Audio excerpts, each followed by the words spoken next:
मम अनुशासन माने सोई जो मेरा अनुशासन माने और अनुशासन माने वाले। तो हमने क्या तर्क दिया था उस पर तुमने विचार नहीं किया, उसमें तुमने बुद्धि का प्रयोग नहीं किया। हमने कहा था भगतिवंत अति नीचौ प्राणी, इसके आगे भगवान ने कहा है सोई सेवक प्रियतम मम सोई मम अनुशासन माने सोई। जब उन्होंने कहा कि पुण्य पुरुषों से कहूं तो पाही अब मोई सेवक संप्री को नहीं, फिर पूछा गया तो कहा भगतिवंत अति नीचौ प्राणी मोहि प्राण प्रिय असि मम वाणी। जो भक्त होता है वो मुझे प्राणों से भी प्रिय होता है। अब बताओ प्रियतम से बड़ा प्राणों से प्रिय होता है कि नहीं? तो तुमने जो प्राण प्रिय, जो प्राणों से प्रिय था उसको तुमने पीछे कर दिया और प्रियतम के चक्कर में पड़ गए। हमने प्राण प्रिय की बात कही थी कि जो भगवान का भक्त होता है वो भगवान को प्राणों से भी प्रिय होता है। तो तुमने उस प्राण प्रिय को पीछे करके और प्रियतम को आगे कर दिया। तर्क हमारा ये, यहाँ तुमको चोट करनी चाहिए लेकिन तुम वहां नहीं कर रहे हो जहां करनी चाहिए। चलिए कोई बात नहीं हुई, अपनी बुद्धि के अनुसार कर रहे हो, अच्छी बात। अब राजकुमार ने, हमने कहा तुमने राजा जनक को, हाँ और यह है भैया हमारे श्री राजकुमार जी सुधौल निवासी 21 रुपया दोनों महानुभाव के पादार बिंदु प्रदान किए। धन्यवाद है भैया को। हमने कहा तुम अनुशासन मान रहे हो, अनुशासन मानने वाले भक्त हो, सेवक हो, तो अनुशासन का मतलब क्या होता है कि बड़ा भाई छोटा भाई अगर साथ में है और कोई बात आ जाए तो बड़े को पहले बोलना चाहिए, छोटे को नहीं बोलना चाहिए। तो बड़ा बैठा है और छोटा बोल रहा है, अब बोला तो कैसा बोला? बोले कहीं जनक, हमने स्पष्ट पढ़ी थी कि तुमको जनक को श्री कहना चाहिए, जी कहना चाहिए। भाई अपने से बड़े हैं, पिता के समान है और उनको केवल जनक शब्द से संबोधित करते हो तो ये अनुचित है, हमें अनुचित लगा और सबको अनुचित लगेगा। तो बोले नहीं, वो हमारे द्वारा जो क्रोध किया गया अच्छा किया गया, माने इनके द्वारा जो क्रोध किया जाए तो अच्छा। और 21 रुपया भाई इस कार्यक्रम के जो मुख्य आयोजन करता है, जिन्होंने इतना बड़ा बेड़ा उठाया, भैया हमारे किशोरी प्रजापति भाई किशोरी लाल जी की ओर से 21 रुपया पुनः प्रदान किए गए पुरस्कार के रूप में। बहुत बहुत धन्यवाद है। मने इनके द्वारा जो क्रोध किया जाए तो अच्छा है, परशुराम के द्वारा किया जाए तो अनुचित। ये कहा का सिद्धांत एक बनाओ। बोले हम कर रहे हैं और प्रमाण क्या दे रहे हैं? बोले गुरु रघुपति सब मुनि मन माही मुदित भय पुनि कुल काही। सब प्रसन्न है, मन में प्रसन्न है। मन क्या है? ये मन की बात है। मन अच्छा नहीं कहता। मन किसे कहते हैं? संकल्प विकल्प वाली वृत्ति का नाम है मन। मन एक निर्णय नहीं लेता है, मन कभी इधर जाता कभी उधर जाता है। तो मन ने सोचा, मन में क्यों प्रसन्न हो गए? मन में सोचा कि क्रोध तो किया, अनुचित तो किया, लेकिन चलो फिर भी ठीक है, अब अपना ये मन है। मन की बात का कोई प्रमाण थोड़ी है। अब तुम मन बोले वो मन में प्रसन्न हो रहे हैं। अब मन में प्रसन्न हो रहे, तुमसे कहा है क्या किसी ने? अगर तुमको विश्वामित्र जी ने आदेश दिया होता, अगर वो चाहते कि तुम क्रोध करो तो विश्वामित्र जी आदेश देते या तुम्हारे बड़े भैया राम आदेश देते कि बेटा जनक को उचित बोलना है, समझाओ। ऐसा तो नहीं कहा। अब तुम बोल पड़े तो ये है। तो हमें अनुचित लग रहा है तुम्हारे द्वारा ये जो भाषण किया गया, प्रलाप किया गया, ये अनुचित किया गया। और अपने से बड़े का नाम लिया जाए, अच्छे व्यक्तियों का ये कर्तव्य नहीं होता कि सीधे नाम लिया जाए। कुछ श्री और जी का प्रयोग करना चाहिए, आपने नहीं किया। चलिए आपका और तुम्हारे बड़े भैया हमारे सामने भी, इनके बड़े भैया राम है, हमारे सामने हाथ जोड़ते, नाथ कहते, हमारा विरोध नहीं करते और ये कर रहे हैं। वो कह रहे हैं सेवक है। अगर बड़ा भाई स्वामी किसी का सम्मान करे और सेवक अपमान करे, मर जाओ चुल्लू भर पानी में डूब। आइए अब हमारा एक दर्शन और है। मैं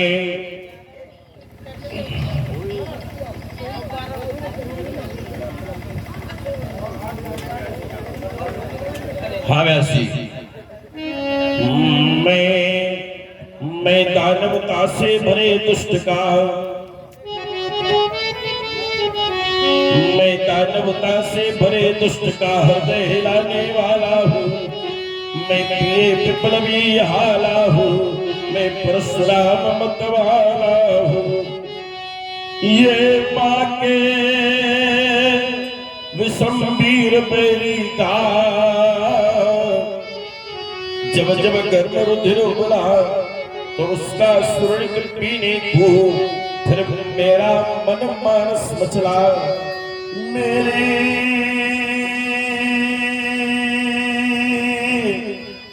डर से राज छोड़कर ये कितने वीर बने वनवासी, और मेरी प्रतिभा से कितने ही राजकुमार बने सन्यासी।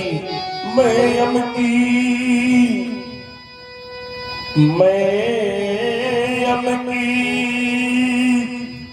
प्रलय कर पुकार, भव सिंधु सुखाने वाला हूँ। मैं प्रिय विप्लवी हारा हूँ, मैं परशुराम मतवाला हूँ।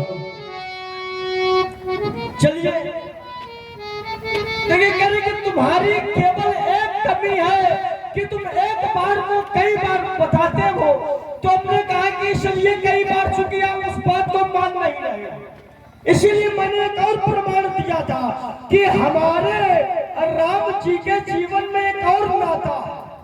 आप केवल एक ही बात को लेकर खड़े हो, लेकिन समझो तो कि हमारा और राम जी के आपस में क्या क्या संबंध है, केवल एक संबंध नहीं है। हाँ बोलिए जैसे।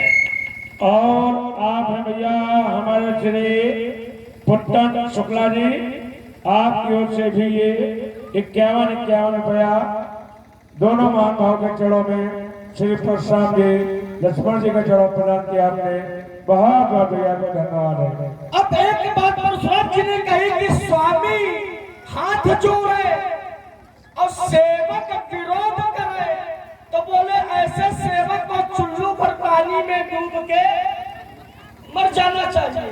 अच्छा थोड़ा और विचार कर लेते आगे से, हम आपका विरोध कर रहे हैं। अच्छा राम जी कहीं गए तो है नहीं कि कहीं चले गए। अगर हम अनुचित कर रहे होते तो राम जी आकर हमको रोक लेते कि परशुराम जी का विरोध।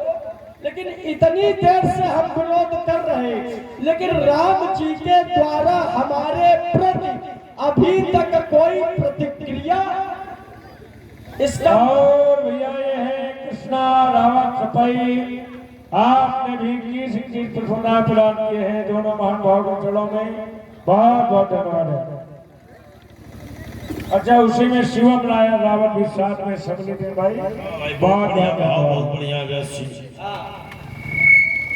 तो राम जी हमारा विरोध नहीं कर रहे हैं और हम आपका विरोध कर रहे हैं। आपने कहा कि यदि विरोध राम जी करे, विरोध गुरु बाबा करे, देखिए आवश्यक नहीं कि विरोध बड़े ही करे।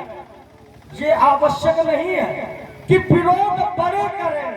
आवश्यकता पड़ने पर देखिए स्वामी का यदि विरोध हो, क्या मैं अपने लिए खड़ा हुआ था? मैंने क्या कहा था? कहीं जनक जस अनुचित बानी, क्योंकि विद्यमान रघुकुल मन जाना।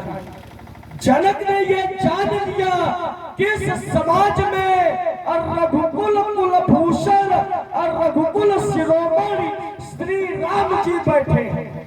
और ये जानने के बाद भी वीर विहीन मही में जाना, मैंने अपना पक्ष लेके मैं नहीं खड़ा हुआ था कि मैं समाज में बैठा था, केवल राम जी के लिए।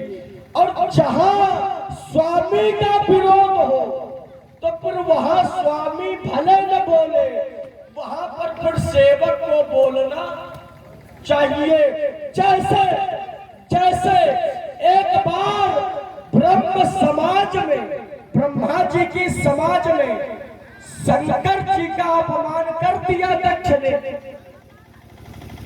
दक्ष ने भगवान शंकर का अपमान कर दिया, लेकिन शंकर जी ने विरोध, किसने विरोध किया? नंदी ने, नंदी बाबा ने विरोध किया। इनके जैसे होते तो हो पहुंच जाते नंदी से कहते कि जब शंकर बाबा नहीं विरोध कर रहे तो तुम काहे कर रहे? वहां ये कहो स्वामी का यदि कोई विरोध करे तो फिर हमें स्वामी की आज्ञा दे ले कि प्रभु आज्ञा दे, तब हम जो है इनका बदला ले।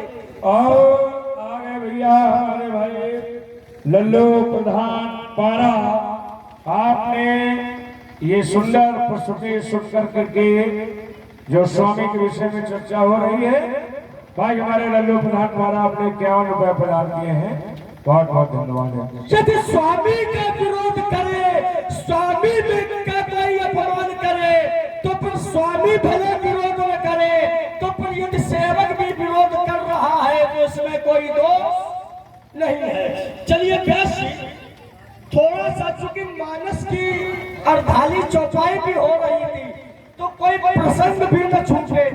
अब इसके बाद एक और प्रसंग है भाई, सुनो देव सब धनुष समाना, ये हो गया।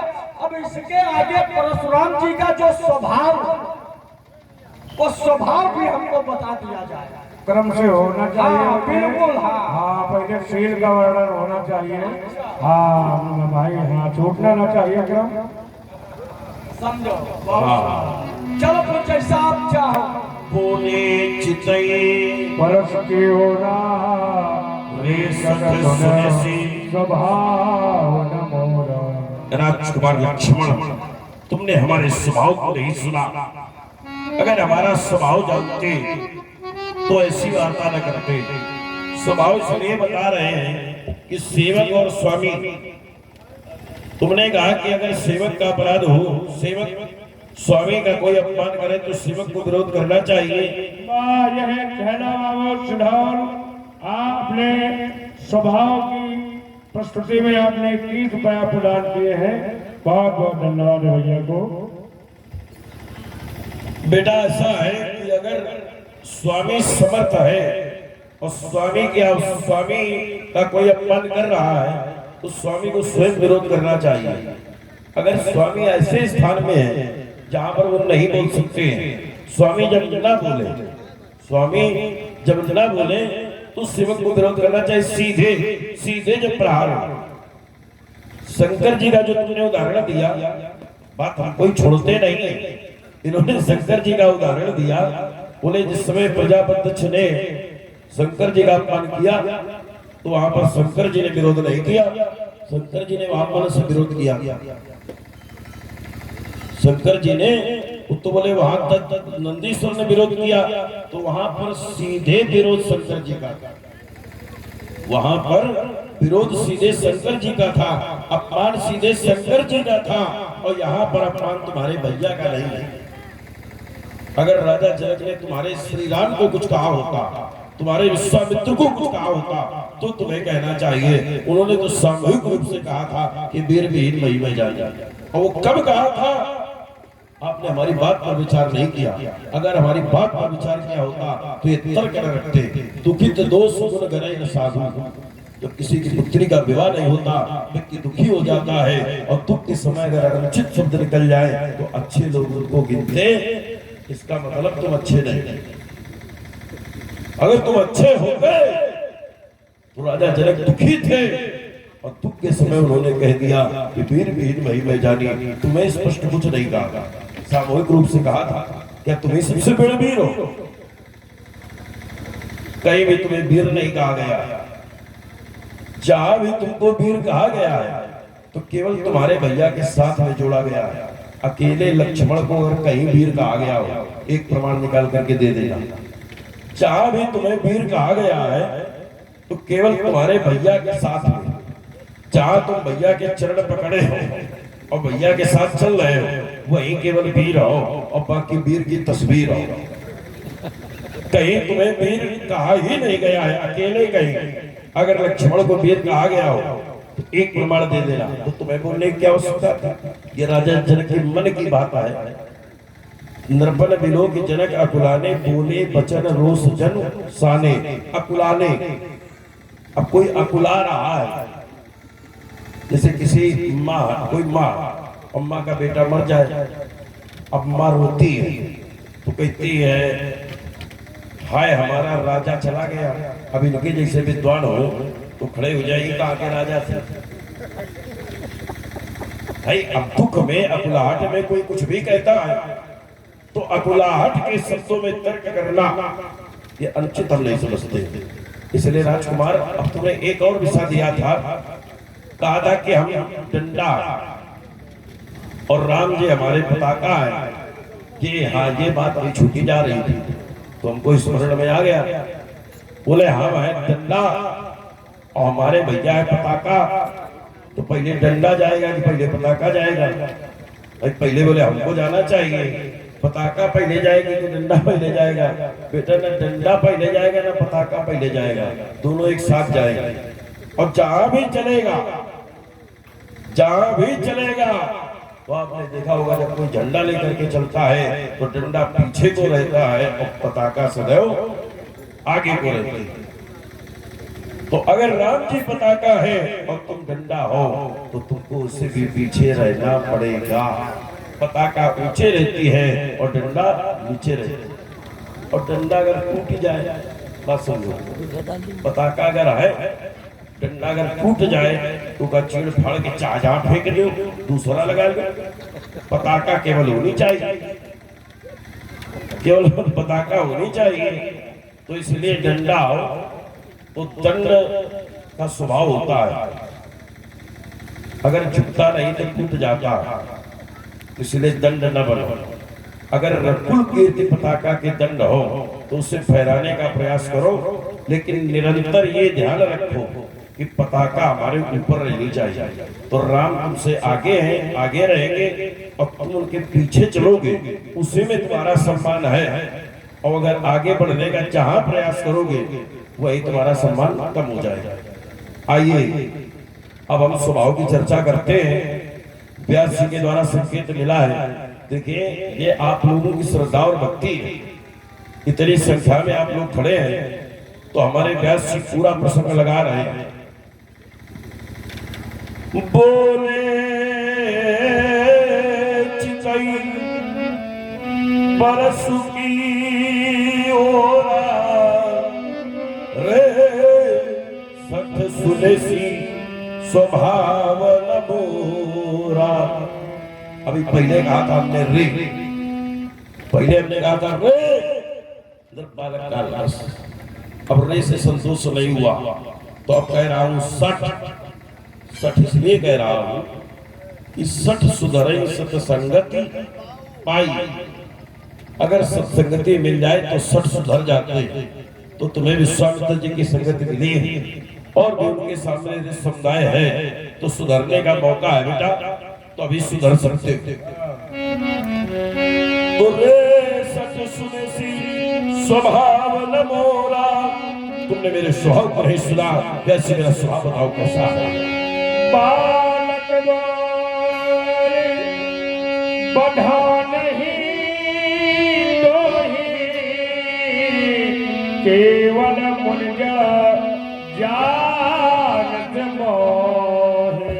मैं तुम्हें बालक समझ करके नहीं छोड़ रहा हूं, तुम केवल बालक समझ करके मैं छोड़ रहा हूं, और नहीं अब तक जाने का क्या हो जाता। आज तू मुझे निरा बुरी समझ रहा है और मैं कैसा बुरी हूं व्यासी। बाढ़ ब्रह्मा चारी रति को, क्या बात है।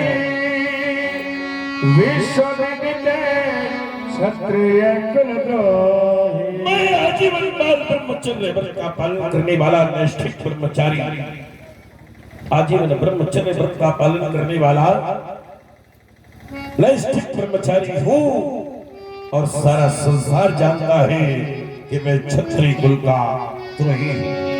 भोजमला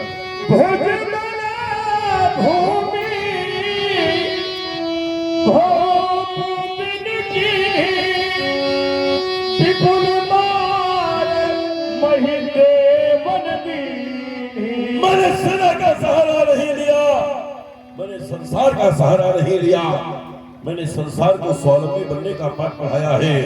मैंने अपनी भुजाओं के बल से इस पृथ्वी को राजाओं से रहित कर दिया है। वो बिनु कीन्ही और एक बार नहीं, विपुल बार महिदेवन दीन्ही, बार बार ब्राह्मणों को दान में दिया। अब बार बार कैसे दान में दिया? एक वस्तु जो दान में दे दी जाती है उन्हें वापस नहीं ली जाती, तो बार बार किसे दान में दिया? मैंने ये भूमि ब्राह्मणों को दिया है, और ब्राह्मणों को इसलिए दिया है क्योंकि ब्राह्मण है मुख्य। ब्राह्मणों से समासित बाहु राजन ने कहा उरुद्र से प्रभाव सूत्रो जाए, तो ब्राह्मण है मुख, और मुख में कोई भी वस्तु डालो तो मुख अपने पास नहीं रहता, ऐसे सब अंगों में बांट देता। ऐसे ब्राह्मण, पहले के जो ब्राह्मण होते थे उनको कुछ भी दे दिया जाए अपने पास नहीं रखते थे, वो पुनः राजाओं को दान में दे देते थे, और फिर मैं राजाओं से छीनता था, फिर ब्राह्मणों को देता था, फिर ब्राह्मण दान कर देते थे, फिर मैं ब्राह्मणों को देता था। ऐसे विपुल बार महिदेवन दीन्ही सहस्राव बाव भुजे छेद निहारा परसो बिलोकी वही सहस्र बाहु की सहस्र भुजाओं का छेदन करने वाला, छिद धातु से छिद माने होता है काटना, सहस्र बाहु की सहस्र भुजाओं को काटने वाला ये परस, इसे देखो मात पिता ही जन सोच बस करस महेश किशोर, माता सुमित्रा पिता दशरथ को शोक के सागर में मत डाल, और मेरे इस फंसी के दूत लो राजकुमार लक्ष्मण, इन सभी का एक भाव है, एक पद के माध्यम से व्यास मेरे मेरे इस भीषण फरसे ने सोनिक की नदी बहा दी है, और इस आर भूमि में बहुत बार छत्राणी प्राण बना दी है। विख्यात सहस्र बाहु के तुझ दंड काटने वाला है, और इस फरसे को तू भी निहार, ये रक्त चाटने वाला है। तो मैं नहीं वो विश्वामित्र लखन जो तेरे द्वारे मांगन जाऊं, और मैं नहीं पुजारी मंदिर का जो गुरु वशिष्ठ की समता पाऊं। मैं याचक हूँ बलवीरों का, लख करके क्रोध अपार करूं, तुझ सा परिपाकर होनी में हर हर कहकर संहार करूं। यदि आज तुम्हारा वध कर दूं तो इनको हम मानते, यदि आज तुम्हारा वध कर दूं तो क्या कहें यहाँ के नर नारी, और मर जाएगा वो बूढ़ा दशरथ, और मर जाए बुढ़ीवा महतारी, और मर जाए बुढ़ीवा महतारी। भैया परमादरणीय भाई हमारे श्री जय नारायण परियार जी, आपकी ओर से ये 21 पुष्पराएं दोनों महानुभाव के चरणों प्रदान की गई है। बहुत बहुत धन्यवाद है।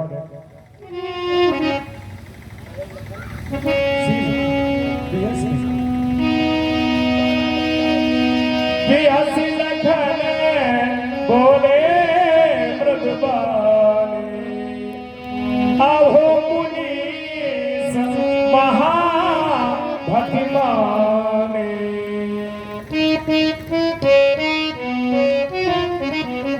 यद्यपि ये तो और धालियां लगना बंद ही हो गया है, ज्यादातर सीधे सील लगता है, लेकिन साथ बात है कि खैर आप लगा रहे हैं।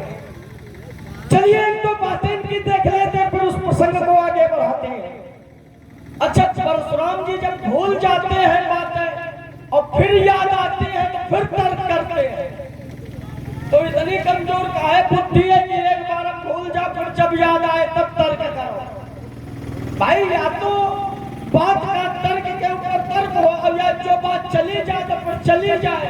हाँ, वो बोले जब याद आए तब हम बोलेंगे, उसमें बोलना है। चलो भाई, साधुवाद है कि बोले तो और बोलते तो हो। हाँ, बस यही समझो। बस इसीलिए साधुवाद है। कह रहे हो कि जब याद आता है, हाँ, जब याद नहीं आता है, हाँ, जब तुम बीच में डरने लगते थे, रुक जाते थे, तुम छोड़ देते थे।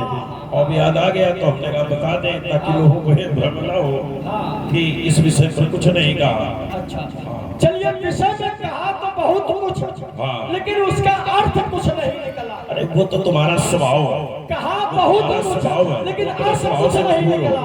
जैसे आपने कहा, आपने डंडे और झंडे की बात की, तो आपने कहा कि वो झंडा डंडा टूट जाए तो उसको तोड़ के फेंक दो, दूसरा लगा ले। अच्छा, दूसरा लगाओगे क्या लगाओगे? लगाओगे तो डंडे या और कुछ लगाओगे? भाई पताका को, झंडे को डंडे से अलग थोड़ी करोगे। और देखिए, पताका ऊपर रहती है और रहनी चाहिए, और मैं सदैव ये करूंगा कि पताका ऊपर रहे, अच्छी बात है। लेकिन पताका ऊपर तभी रहेगी जब उसमें नीचे डंडा हो। अच्छा, पताके में डंडा न लगा हो तो क्या पताका फहराएगी ऊपर? वो तो फिर एक केवल पताका होगी, तो उसको लपेट के आप चाहे जहां रख लो। अच्छा, डंडा भी हो, झंडा भी हो और पंडा भी हो, बिना पंडा के भी कुछ होने। जो ये कहा है कि झंडा ऊंचा रहे, एक पंडा हो जो डंडा और झंडा हाथ में ले, तो राम जी झंडा और लक्ष्मण डंडा और विश्वामित्र जी पंडा और झंडा। विश्वामित्र जी पंडा नहीं, विश्वामित्र जी लेकर चलने वाले हैं। हाँ, तो भाई तो लेकर चले डंडा झंडा को, वही पंडा चले, झंडा ऊंचा रहे हमारा, और वही हो रहा है। और ऐसे ये झंडा ऊंचा होता रहेगा, लेकिन उसमें झंडे का तो महत्व है ही, लेकिन झंडे को फहराने के लिए महत्व डंडे का भी है। अहो मुनीस महाभटमानी। हाँ, अब एक बात मैंने मान लिया कि आप वीरता के बहुत बड़े अभिमानी हैं। क्यों? क्योंकि पुनि पुनि मोज दिखाव कुठारू, चहत उड़ावन फूक बहारू। आप केवल हमारी बातों पर ध्यान दो, उनकी बातों पर ध्यान दोगे दिन भर यही रहोगे, आप कहीं जा ही नहीं पाओगे। पुनि पुनि मोज दिखाव कुठारू, चहत उड़ावन फूक बहारू। आप बार बार मुझे ये परस दिखा रहे हैं, ऐसा लग रहा है जैसे फूक से पहाड़ उड़ाना चाहते हैं। और यदि ऐसा सोच रहे हैं तो एक बात बता दे महामुनि जी, इस परस रूपी फूक से ये लक्ष्मण रूपी पहाड़ उड़ने वाला नहीं है। और ना तो यहाँ कुम्हर बतिया कोई नाही, यहाँ कोई कुम्हरे की बतिया भी नहीं है। ये तर्जनी देख मर जाही, कि जिसे तर्जनी उंगली दिखा दी जाए और मर जाए। हमने तो देख कुठार सरासन ताना, और मैं कछ कहा सहित अभिमान। आपके हाथ में धनुष, बाण और परस, ये मैंने देखा तो अभिमान में आकर मैंने आपसे कुछ कहा। तत्पश्चात मेरी दृष्टि आपके यज्ञोपवीत पर पहुंच गई। तब रघुसुत समुझ जनेऊ बिलोकी तो जो कछु कहाऊ सहाऊ अर्रिसरु। आपने यज्ञोपवीत को देखा तो मैंने ये जान लिया कि आप तो भृगुवंशी महात्मा हैं, भृगुवंशी ब्राह्मण है। तो भृगुवंशी ब्राह्मण होने के नाते आप जो कुछ भी कहेंगे मैं क्रोध को रोक कर सब कुछ सहन कर दूंगा। और बात यज्ञोपवीत की आई तो यज्ञोपवीत के विषय में केवल एक बात हम कहेंगे, केवल एक बात जिससे यज्ञोपवीत का महत्व सबको पता चल जाएगा। और मैं ये परीक्षण की बात बता रहा हूं। यज्ञोपवीत धारण करने वाले, धारण करने का तात्पर्य ये नहीं कि खाली धागा लटकाएगा, ये अर्थ नहीं है। यज्ञोपवीत धारण का तात्पर्य ये है आप नियम संयम का पालन करते हुए यज्ञोपवीत धारण करते हैं तो ये 100% निश्चित है कि यज्ञोपवीत धारण करने वाले की कभी अकाल मृत्यु नहीं होती। बस उसका नियम संयम का पालन होना चाहिए। ब्राह्मण का भी, क्षत्रिय का भी, वैश्य का भी और शूद्र के लिए कंठी और उसका पालन करें तो ये निश्चित है उसका प्रभाव ये है कि यज्ञोपवीतम परमम पवित्रम प्रजापते सहजम पुरस्तात् आयुष्यमग्रम प्रतिमुंच शुभ्रम यज्ञोपवीतम बलमस्तु तेजा। तो यज्ञोपवीत सबको धारण करना चाहिए। इसलिए करते हो। अच्छा, हम धारण जब सबको बताएंगे तो खुद धारण नहीं करेंगे। भय कुमार जबै सब भ्राता तो दीन जनेऊ गुरुविद माता। तो जब हम सबको कहेंगे खुद धारण न करें तो ये तो ऐसे होगा कि पर उपदेश कुशल बहुतेरे पर जे आचरित नर ना। तो हम धारण करते हैं। इसलिए भृगुवंशी ब्राह्मण होने के कारण जो कुछ कहोगे सब कुछ रोक कर सहन कर लेंगे। क्यों? उसका एक कारण है। सुर महिषुर हरिजन अनुगाई हमारे कुल इन पर ना सुराई। देवताओं पर, हरिभक्तों पर, ब्राह्मणों पर और गौ हमारे कुल में वीरता नहीं दिखाई जाती। क्यों? क्योंकि बधे पाप अपकीर्ति हारे। यदि हम इनका वध कर देंगे तो हमें पाप लगेगा, हार जाएंगे तो अपकीर्ति मिलेगी। माने जीत जाए, वध करके जीत जाए तो विजय तो मिल जाएगी, लेकिन विजय के साथ साथ हमें पाप भी लगेगा। और जिस विजय में पातक लग जाए वो विजय भी पराजय के बराबर होती है। और हारेंगे तो अपकीर्ति मिलेगी। माने जीते तो हारे और हारे तो हारे। जब दोनों ओर से हारे तो मारत हूँ परी तुम्हारे।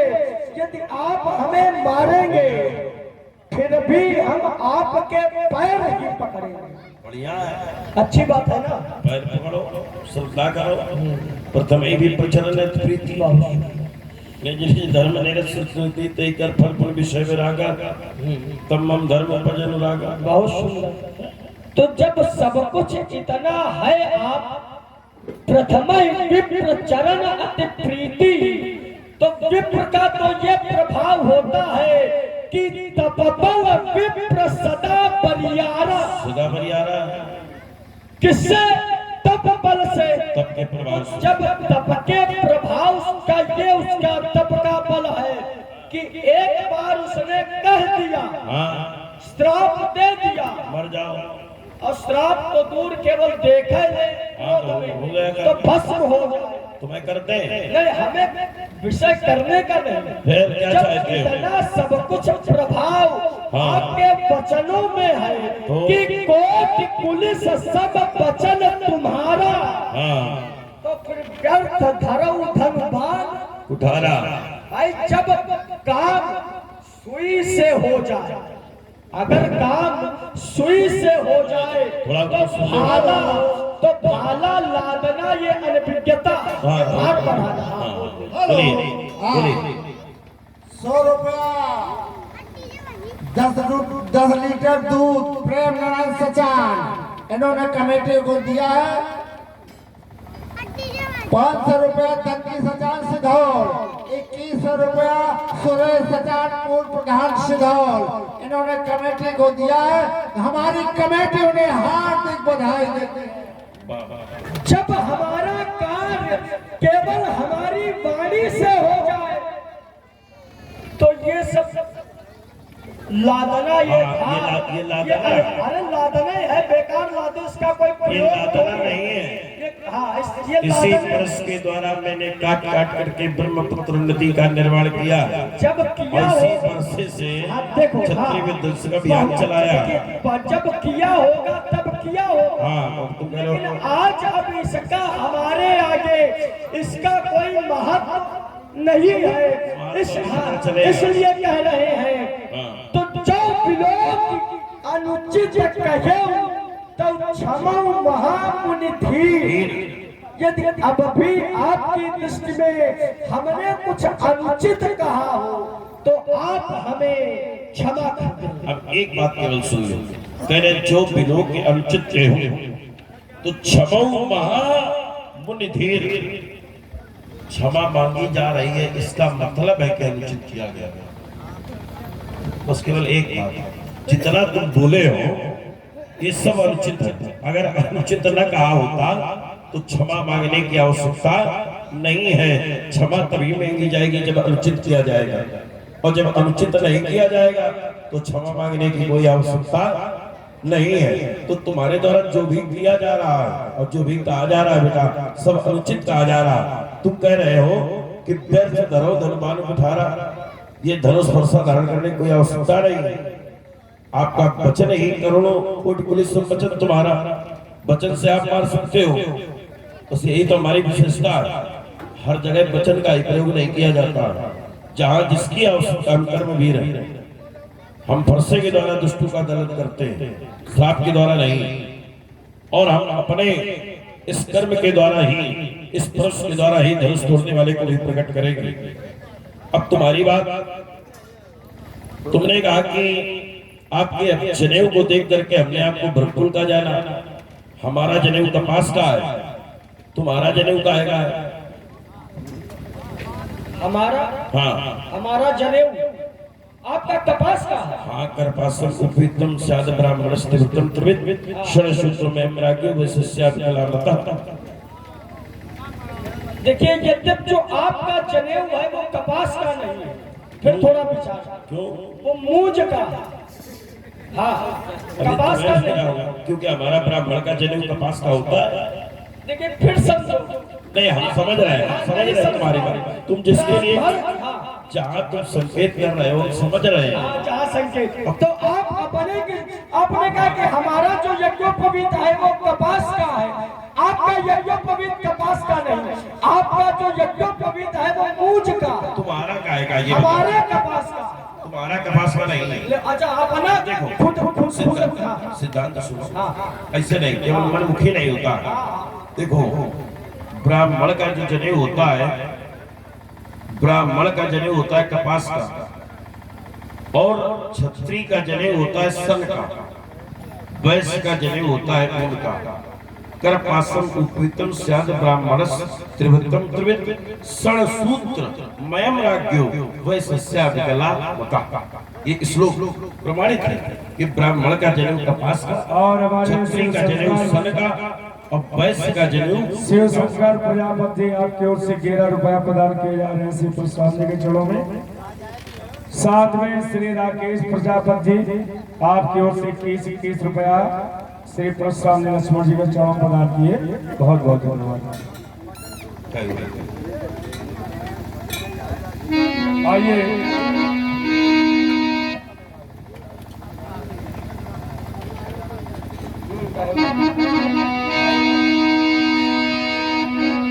आइए प्रसंग और प्रसंग में चलता रहे साहब।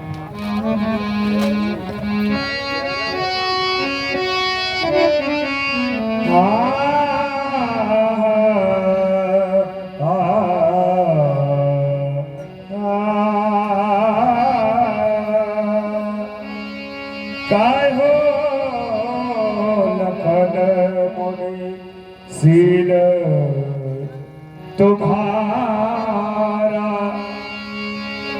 को नहीं जाने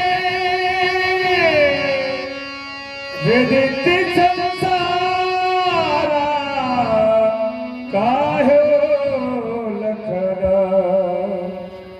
और ये राहुल प्रजापति की ओर से भाई 21 रुपया व्यासपीठ पर और 21 रुपया दोनों महान भाव के चरणों प्रदान किए गए हैं।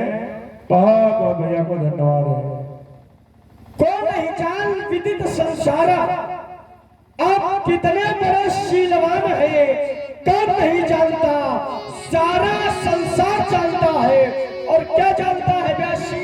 माता माता पिता ही उर्मी भैनी के गौरव रहा सो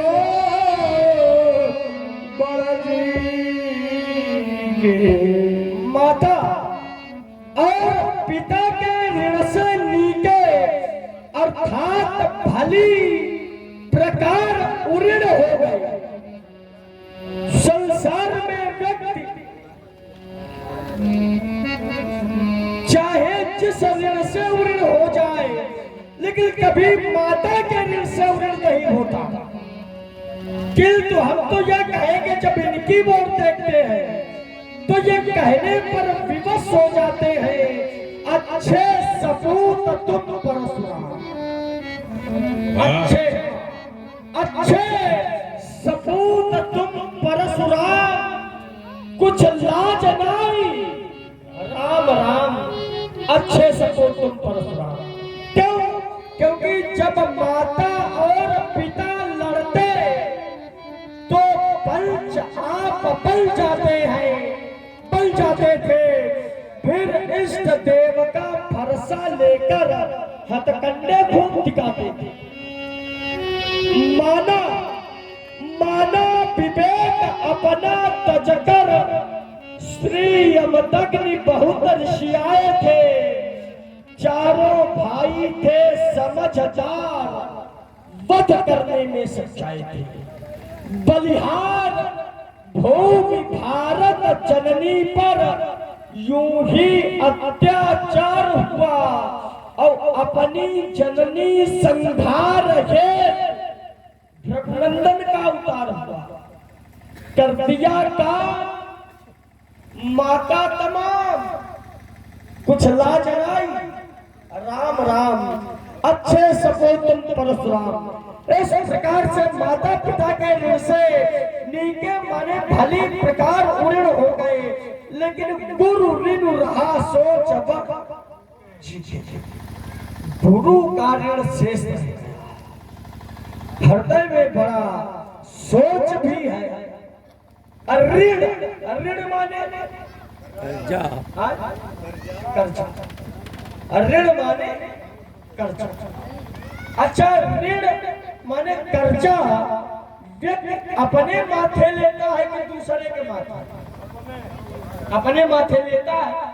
लेकिन परशुराम जी ने अपने माथे नहीं लिया, क्योंकि स्वयं प्रमाणित करते हैं, नत एज काट कुठार कठोरे और गुरु जी पूरी न होते उस थोड़े। गुरु के ऋण से उऋण हो जाते हैं आप। हमारा माथा काट कर, सिर काट कर हमारा, तो माने गुरु जी का कर्ज हमारे माथे है। जबकि कर्ज व्यक्ति अपने माथे लेता है, लेकिन इन्होंने कर्ज अपने माथे नहीं लिया। किसके माथे लिया? हमारे सोचन हमारे। अच्छा, अपने माथे लेंगे किस पे? लंगोटे छोड़ को दिखाई दे रहा है भाई। कर्जा देने वाला व्यक्ति भी पहले अच्छे से देख लेता है कि ये चुका पाएंगे या नहीं। तो परशुराम जी ने कर्जा तो लिया, और जब व्यक्ति कर्जा लेता है और चुकाने की स्थिति में नहीं होता है, और ऐसी परिस्थिति में जब कर्जा लेता है तो क्या किया जाता है? एक जिम्मेदार लगाया जाता है। क्यों? एक जिम्मेदारी कि अगर किसी कारण बस आप कर्जा नहीं दे पाए तो फिर इसकी जिम्मेदारी है ये कर्जा। तो इन्होंने कर्जा तो लिया और जिम्मेदार हमें बनाया। अच्छा, जब व्यक्ति दूसरे को जिम्मेदार बना देता है तो स्वयं तो निश्चिंत हो जाता है, क्योंकि कौन अपनी जेब से देना है, और निश्चिंत हो जाता है। तो वही आपने किया, निश्चिंत हो गए तो स्थिति ये हो गई कि दिन चली गया ब्याज बहुत, फिर ब्याज भी बहुत हो गया। तो इतना ब्याज हो गया कि अब आनी हरिया बोली और तुरंत देव में थैली खोली। आप अपने व्यवहारी को बुलावे और मैं थैली खोल रहा हूं। जो बाकी रहा गुरु का ऋण उसको मैं चुकता दूंगा। ले आवे आप महाजन को, मैं कर्जा सब भुगता दूंगा। बुलावे आप अपने महाजन को। माता पिता उरण भय नीके और गोर ऋण रहा सूच बड़ जीके। माता पिता के ऋण से आप ऋण हो गए नीके। इन नीके शब्द व्यंग्यात्मक, जैसे किसी का आना अच्छा न लगे, आपके तो नीके आ गया, बढ़िया, ये व्यंग है। तो लक्ष्मण ने हमारा व्यंग किया है कि आप माता पिता के ऋण से ऋण हो गए नीके, लेकिन इन्होंने व्यंग किया है। पर हम वास्तविकता में, यथार्थ में अपने माता और पिता के ऋण से ऋण हो चुके। कैसे ऋण हुए? एक बार हमारे पूज्य पिताजी पूजन करने जा रहे थे। हमारी मैया रेणुका से कहा जल ले आओ पूजन के लिए। तो हमारी मैया पूजन के हितार्थ जल लेने के लिए गई, तो नदी में चित्ररथ नाम का गंधर्व जल क्रीड़ा कर रहा था। मैया उसकी जल क्रीड़ा देखने लगी, मन में विकार आ गया, विलंब हो गया। और तो जब आने में विलंब हो गया तो हमारे पिताजी ने कहा कि पूजन का मुहूर्त निकल चुका है, अब पूजन नहीं होगा, पूजन की सामग्री को जल्दी प्रवाहित कर दो। फिर इतना क्रोध आया, हमारे भाई बस विश्वास सुरमण सुखेन, हमारे चारों भाइयों को हमसे बड़े भाई सुखेन हमारे ही भाई हैं, जो कालांतर में लंका में रह करके वैद्य का कार्य करेंगे। आज्ञा दिया माँ का वध कर दो। हमारे भाइयों ने कहा हम सब कुछ कर सकते हैं लेकिन अपनी माँ का वध नहीं कर सकते, क्योंकि मैया ने हमें बड़े प्रेम से पाला है। पितृ प्रतिका माता गर्भ धारण पोषणात् अतो ही श्लोकेश नास्ति मात्र समो गुरु। गर्भ धारण करने के कारण, पालन पोषण करने के कारण माता पिता से भी अधिक पूजा के योग्य होती है। पितृ प्रतिका माता गर्भ धारण पोषणात् अतो ही श्लोकेश नास्ति मात्र समो गुरु। गर्भ धारण करने के कारण, पालन पोषण करने के कारण माता पिता से अधिक पूजा की योग्य होती है। नास्ति गंगा समम तीर्थम, नास्ति विश्व समा प्रभु, नास्ति सम समा पूज्यो, नास्ति मात्र समो गुरु। गंगा के समान कोई तीर्थ नहीं, भगवान विष्णु के समान कोई प्रभु नहीं, भगवान शंकर के समान कोई पूज्य नहीं, उसी प्रकार माता के समान कोई श्रेष्ठ नहीं, कोई भारी नहीं। हमारे भाइयों ने कहा हम माँ का वध नहीं करेंगे। पिताजी ने हमें आदेश दिया, परशुराम माँ का वध कर दो।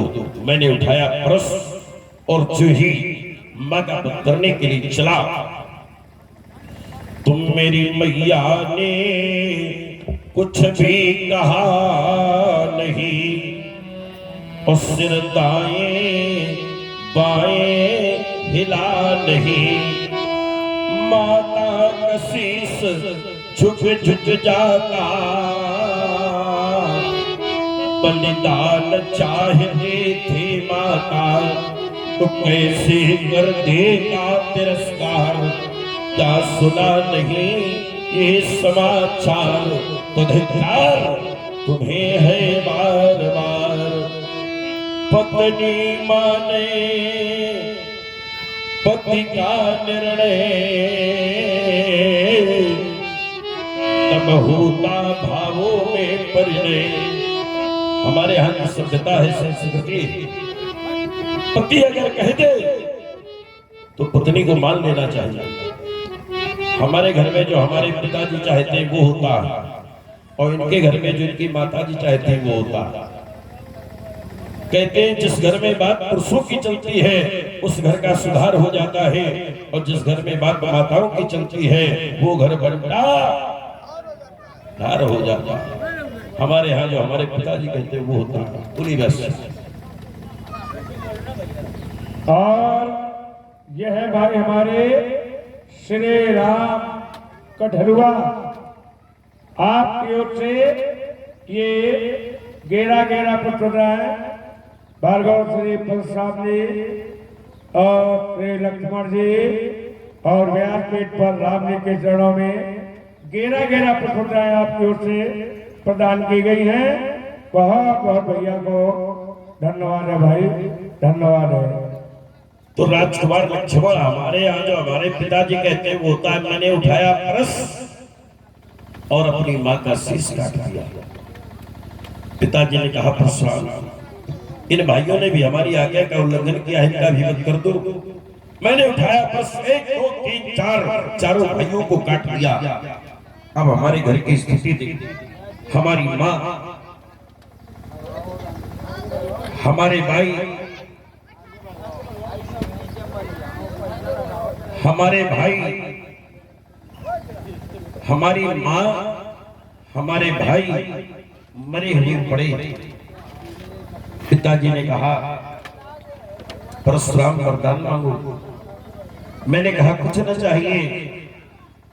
तो उन्होंने बिना मांगे मुझे वरदान दिया, अप्रतिद्वंदता में युद्ध में तुम्हें कोई पराजित न कर सके। चिरजीवितम उत्तमम, चिरंजीव में उत्तम स्थान प्राप्त करो, तब से मैं अजर हूँ, अमर हूँ, और कोई भी मुझे युद्ध में पराजित नहीं कर सका। पुनः हमारे पिताजी ने कहा परशुराम तुम वरदान मांगो, तुम्हारे लिए हमारा आदेश है, हमारी आज्ञा है, मांगना पड़ेगा। तो हमने कहा अगर पिताजी आपका आदेश है तो हमें ये वरदान दे कि हमारी माँ और हमारे भाई जीवित हो जाएं और उन्हें इस बात का ज्ञान भी न रहे कि परशुराम ने हमें मारा। तो जैसे कोई सो करके जागृत अवस्था में हो जाए, ऐसे ही हमारी माँ हमारे भाई उठ करके बैठ गए। तो मैंने अपनी मैया को जीवन दिया। संसार में कोई भी माँ अपने बेटे को जीवन दे सकती है, लेकिन कोई बेटा अपनी माँ को जीवन नहीं दे सकता। वो कार्य मैंने किया है, इसलिए मैं माँ के ऋण से ऋण हो गया। बात पिता की आई। हमारे पूज्य पिता के आश्रम से शास्त्रा बाबू ने गाय का हरण किया। मुझे अच्छा नहीं लगा, मैं गया और जाकर के अपने पिता के अपराध के कारण मैं गया कि इसने हमारे पिता के आश्रम से गाय का हरण किया। तो मैं गया और जाकर के शास्त्रा बाबू का वध कर दिया। और जब मैंने शास्त्रा बाबू का वध कर दिया तो उसी समय शास्त्रा बाबू के 100 पुत्र नगर छोड़ करके चले गए। जब मैं शास्त्रा बाबू का वध करके आया, हमारे पूज्य पिताजी ने कहा राम राम महाबाहु पापम चकीर्षित, तुम्हें पाप लगा है, तुमने एक सार्वभौम राजा का वध किया है, तुम्हें पाप लगा है, तुम तीर्थों का सेवन करो, क्योंकि तीर्थों का सेवन करने से पाप हट जाते हैं। मैं तीर्थों का सेवन करने चला गया। इतने में वही शास्त्राबाहु के 100 पुत्र जो नगर छोड़ करके चले गए थे, हम सब तीर्थों का सेवन करने चले गए, वो 100 पुत्र आए और आकर के हमारे पिता का शीश काट करके ले गए। जिस समय हमारे पिता का शीश काट रहे थे, हमारी माँ ने 21 बार छाती पीटा, हा राम हा परशुराम, इसीलिए मैंने 21 बार इस पृथ्वी को क्षत्रियों से रहित किया। त्रिसप्त कृत्वा पृथ्वी कृत्वा नी क्षत्रियां महीम समंत पंचके चक्रे सुनितो दान प्रदान। अब मैं गया, मैंने शास्त्राबाहु के पूरे वंश का विनाश कर दिया। यमाहुर वासुदेवांशम है राम कुलांतकम है कुल का अंत कर दिया। शास्त्राबाहु के 100 पुत्रों का विनाश कर दिया। शास्त्राबाहु के 100 पुत्रों का विनाश कर दिया। जितने हैं वंशिया उनका विनाश कर दिया। यमाहुर वासुदेवांशम है राम कुलांतकम, और जितने उनके मुंड थे उनसे पहाड़ बन गया, रक्त से कुंड भर गया। उसी रक्त कुंड में स्नान किया, अपने पितरों का तर्पण किया और फिर अपने पिता का सर लाया। सर लाने के बाद उनके धड़ से जोड़ दिया। ब्रह्म मंत्र के द्वारा, मृत संजीवनी विद्या के द्वारा हमारे पिताजी को पुनः संकल्प में शरीर की प्राप्ति हो गई। आज भी हमारे पिताजी जीवित है। स्वदेहम जमदग्नस्तु लब्धा संज्ञान लक्षणम ऋषि नाम मंडले स्वभूत सप्तमो राम पूजिता। परशुराम से सम्मानित होने के कारण आज भी हमारे पिताजी श्री जमदग्न ऋषि सप्तर्षि मंडल में बैठ करके वेदों का विस्तार कर रहे हैं। तो हमने अपने पिताजी को भी जीवन दिया। संसार में कोई पिता अपने पुत्र को जीवन दे सकता है, लेकिन कोई पुत्र अपने पिता को जीवन नहीं दे सकता। वो कार्य मैंने किया है, इसलिए मैं पिता के ऋण से भी ऋण हूं। माता पिता ऋण भय की। अब गुरु ऋण की बात आई। गुरु ऋण रहा सोच बड़ जी की। अब ये गुरु ऋण कैसा है? व्यास जी, एक बार मेरे गुरुवर ने मुझसे शीश मांगा। मैंने अपने गुरुदेव से कहा गुरुदक्षिणा दे लो, तो उन्होंने शेषनाग की बड़ी मांगी। तो क्षीर सिंधु के तट पहुंचा,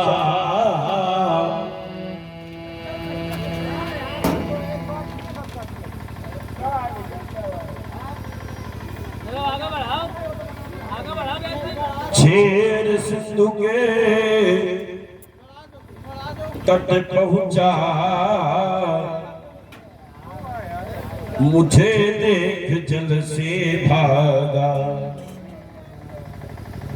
आगे आगे बढ़ करके आगे बढ़ करके घेर लिया, उसके फण में भरसा मारा। रसना के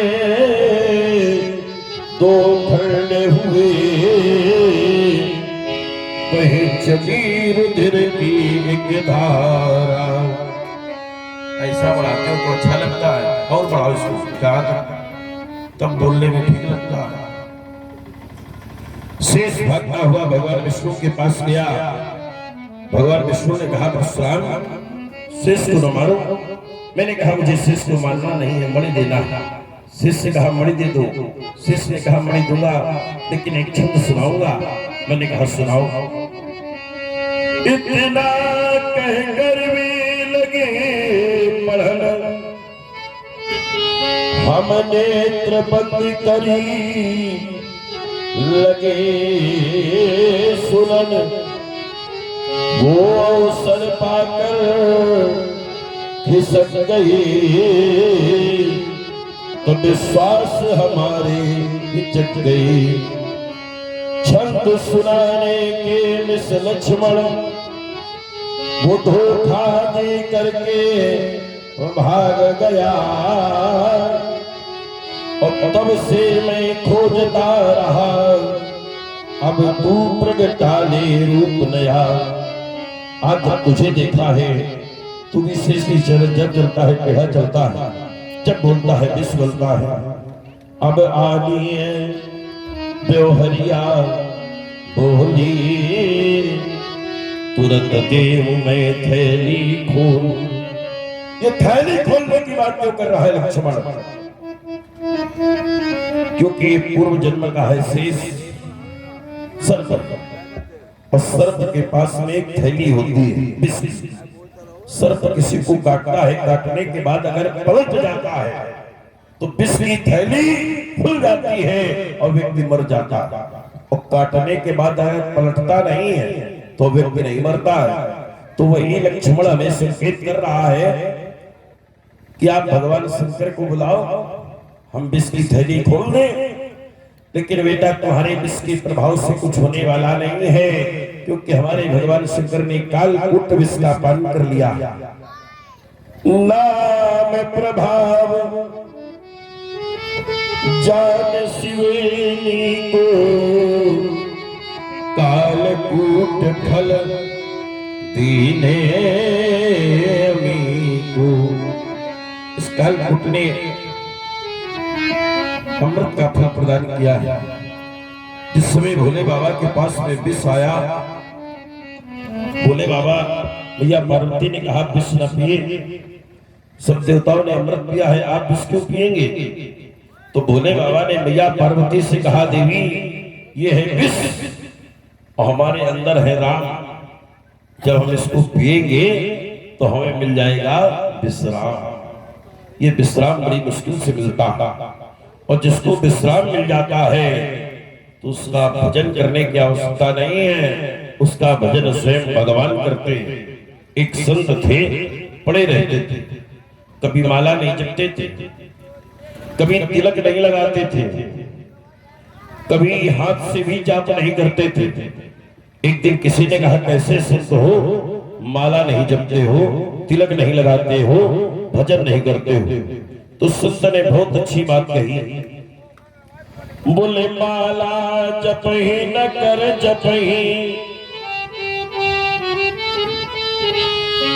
माला जपही न कर जपही, और जिभिया रटे न राम, मेरो सुमिरन हरि करे, मैं पायो विश्राम। और तुलसीदास जी कहते हैं जाकी कृपा लवलेश से, मति मंद तुलसीदास हूँ, और पायो परम विश्राम राम, समान प्रभु नाही कहूँ। और ये कथा कैसी है? तो कहा बुध विश्राम सकल जन रंजन, राम कथा कली कलुष विभल, रामचरित मानसी नामा, और श्रवण सुनत पाई है विश्राम। अब आनी ब्योहरिया बोली, तुरंत देव में थैली बोली। अब ये व्यवहारियों का प्रसंग है, ये बहुत पुराना प्रसंग है। इसमें लक्ष्मण को हमें व्यवहारी दिखाना है, तो हम व्यवहारियों के क्रम में जो समिति के लोग अर्थात जो कमेटी के लोग या जो सुधी श्रोताजन है, उनको मैं बुला रहा हूं। कम से कम 5 या 7 लोग यहाँ पर उपस्थित हो जाएं। आइए, आप आइए, और किशोरी लाल जी जो हैं आए, और साथ में हमारे राहुल आप भी आए। व्यवहारियों के क्रम में अपने अपने पदत्राण उतार करके, और धर्म मंच आपका स्वागत करता है। और आप भी आ जाइए, आप भी आ जाइए, सब लोग स्वागत है व्यवहारियों के क्रम में। जितने अधिक लोग आ जाएंगे उतने भगवान शंकर को प्रसन्नता होगी। आप लोगों ने ये सुंदर रामचरित्र देखा, आपको कैसा लगा? अच्छा लगा कि नहीं? देखो, भक्ति के 4 तत्व हैं, नाम, रूप, लीला और धाम। कोई परमात्मा का और कोई परमात्मा का नाम लेकर के परमात्मा को प्राप्त कर लेता है, कोई उनके रूप का दर्शन करके परमात्मा को प्राप्त कर लेता है, कोई उनकी लीला देख करके परमात्मा को प्राप्त कर लेता है, और कोई उनके धाम जाकर के परमात्मा को प्राप्त कर लेता है। लेकिन जहां रामलीला होती है वहां ये चारों इकट्ठा हो जाते हैं। आज भगवान का नाम भी लिया जा रहा है, उनके रूप का दर्शन हो रहा है, और लीला तो हो ही रही है। और आज ये सिधौल ग्राम नहीं, आज ये मिथिला धाम बन गया। धन्य है आप लोग जिन्होंने अपने ग्राम को धाम बना दिया। मैं धन्यवाद देता हूं आपके ग्राम को। धन्य धन्य इस गांव को, और धन्य यहाँ के बास, जिनैसी ये रचना रची रघुबर चरित प्रकाश। धन्यवाद इसलिए दे रहा हूं कि मैं प्रतिदिन यही कार्य करता हूं। अन्यत्र मंचों में जाता हूं तो कहीं कहीं बहुत भीड़ होती है, और कहीं कहीं जब ये लक्ष्मण परशुराम संवाद लगता है तो कोई देखने को नहीं मिलता, 2-4 लोग देखते हैं।